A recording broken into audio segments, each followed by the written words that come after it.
जगन्नाथ स्वामी नयन पथगामी केते बेले जे सूर्य उदय हो गले जना पड़ला नहीं आज महाबाहू को नीतिकांति रे निश्चय डेरी हो हे महाबाहू ये भीतर से महापात्र अपराध मार्जना करंतु किए एते सकाळु सकाळु माँ तमे जाओ एबे बड़छता मठर वाद्यकर माने आसीबे से माने सब वाद्य बजेले आमर सिंह द्वार खोला हबो जातु आपण को भेटिवा पई मु एते बाट तरतर होई आसिली हेले राती न पाउनु आपण सिंह द्वार को चली जिबे ए कथा मते जणा अछि अतएव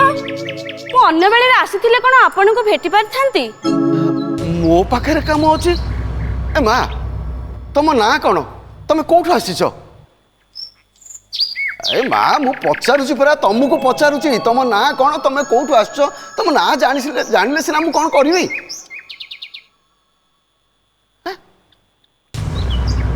कौटू आस कुह माँ मोर ना चर्चिका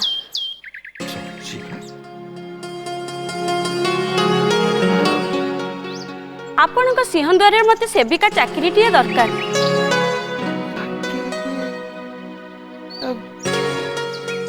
ए माँ तमें तो गोटे संभ्रांत घर बहु बढ़िया लगुच तमें कौन चाकरी कर चाकरी से माने करती जी जी असहाय निसहाय भाभी जगन्नाथ सेवक माने भक्त और सेवक माने वास्तव ब्रह्मर परिचय पाई थांती बोली हेले हेले आपण को कथा सुनी मते संदेह लगुची शरीर लक्षण कौन प्रकृत परिचय मो हृदयटा जे केते संतुलित हेउची ताहा आपण केमती जानि परिबे भीतरच्छ मो कला कर्म पई मु प्रायश्चित करबा पई चाहे नचेत जगन्नाथ से स्थूल से सूक्ष्म से साकार से निराकार से जीवंत ब्रह्मांडर समस्त शक्ति महाशक्ति देवा देवी समस्ते जगन्नाथ ठारू अवतरण नहीं थांती तेणु से अवतारी से प्रतिमा नुहंती से प्रतीक तेणु मु महाप्रभुंकर सेवा करी निजर साप मुक्त हवा को चाहे आपण मते दया करी चाकरी टिए दियंतु चाकरी चाकरी ए माँ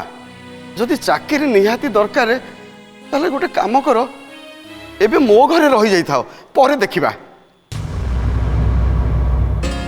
मोर एठी रहिबा पूर्वरु केतक शर्त अछि आउ सेई शर्त पूर्ण हेबा पूर्वरु मु आपणक घरे सेविका रूपे रही पारे नचेत नुहे शर्त सेविकार पुणी शर्त हाँ शर्त हौ ताले माँ कुह मु आपणक ठाकुर घरर सेवा अर्चना करिवि ठाकुरंक पई प्रसाद प्रस्तुत करिवि आउ से प्रसाद मु निजे भोजन करिवि अन्य की रोषेई कले मु ताको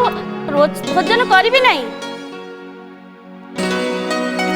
कि ठाकुरंक घर छड़ा अन्य कौनसी कोठरी मु सफा करिवि नाही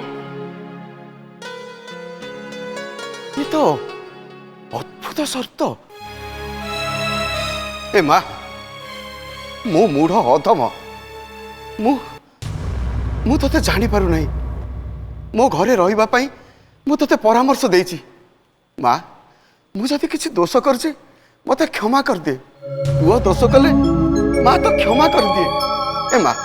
तू कह तू तो परिचय दे तू किए माँ तू तो परिचय दे बच्च मु बांकीर अधिष्ठात्री देवी मार चर्चिका अभिशप्त होई मु एते दिन जाय श्रीमंदिर रे सेवा करूथिली हेले निर्देश अनुଯାयी मु जमी रे सेवा करूछि बोली बाह्य भाव रे प्रकाश करिवि नाही ताहाले मु साप मुक्त हेबि नाही हे माँ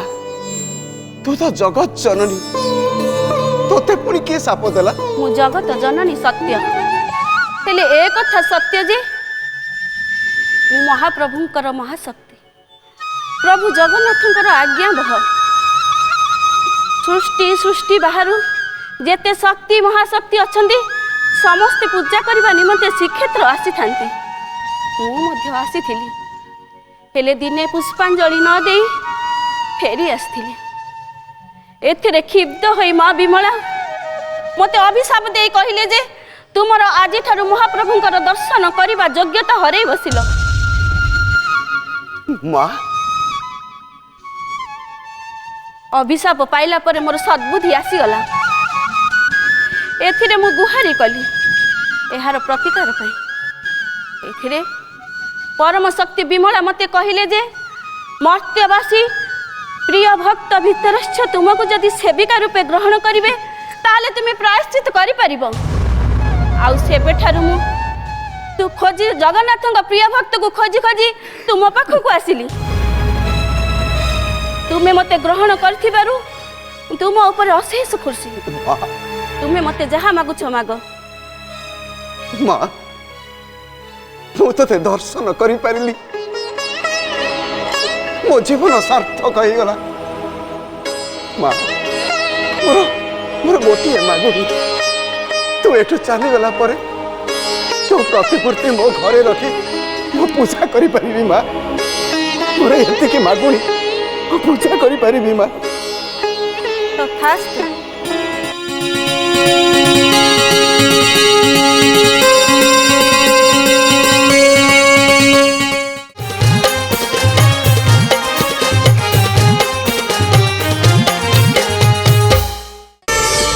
प्रार्थना आम आनंदर उत्स।